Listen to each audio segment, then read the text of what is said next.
The other really important aspect of this, just to go a little bit deeper with this paradigm shift, is that the specific eating disorder that your client gravitates towards is not arbitrary.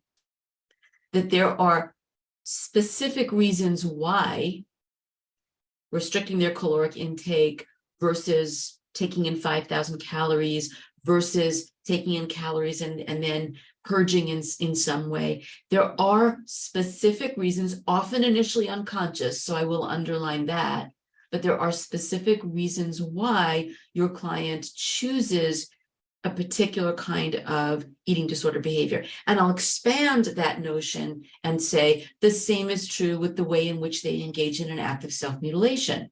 So the client who cuts herself, there are specific reasons why cutting is where she has that gravitational pull, as opposed to the client who burns their skin or pulls their hair.